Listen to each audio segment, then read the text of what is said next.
هل عمرك حسيت إنك دايخ أو جسمك مرهق في الحر رغم إنك شارب مية كويس؟ بتحب الحوادق، المخللات، الجبنة القديمة، الشيبسي؟ في الفيديو ده هنعرف ليه جسمك محتاج ملح في الحر، وإمتى الحوادق تبقى خطر مش فايدة، وكمان هقولك على بدايل صحية تعوض الأملاح من غير ما تضر جسمك. خليك معايا للآخر، لأن آخر دقيقة فيها جدول يومي بسيط يحميك من هبوط الصيف.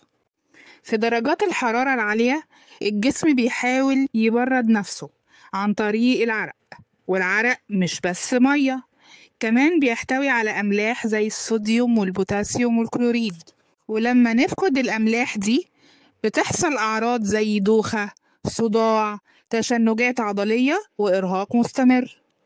ناس كتير بتفتكر إن الحل هو تعويض الملح بأي حاجة مالحة، بس هنا المشكلة.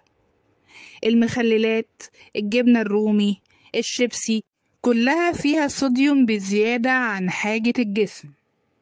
الإفراط فيها بيؤدي لارتفاع ضغط الدم واحتباس سوائل وزيادة حمل على الكلى وجفاف أكتر.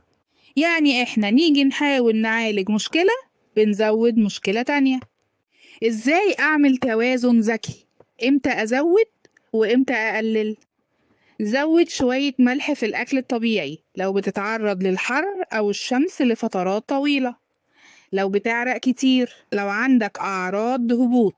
بس قلل الحوادق لو ضغطك عالي أو عندك مشاكل قلب أو كلى، ولو بتاكل وجبات مصنعة أو فاست فود كتير. بدل ما تزود الملح المصنع جرب الحاجات دي: كوباية ليمون دافي زائد رشة ملح طبيعي، ممتاز بعد العرق. ممكن تاخد موزاية ودي غنية بالبوتاسيوم، أو زبادي ودي مصدر للبوتاسيوم والكالسيوم. واشرب مية كتير من 2 لتر ل 3 لتر يوميا. طيب أحمي نفسي إزاي من جفاف الصيف؟ الصبح كوباية مية وعليها ربع معلقة ملح طبيعي أو ليمون عليه ملح. وسط اليوم موزاية أو تمراية. الغدا وجبة متوازنة فيها خضار ومصدر للبروتين. وقبل النوم زبداية أو لبن رايب. لو استفدت من الفيديو ده ما تنساش تعمل لايك وتشيره مع أصحابك، لأن كتير بيفقدوا وعيهم في الحر من غير ما يعرفوا السبب الحقيقي.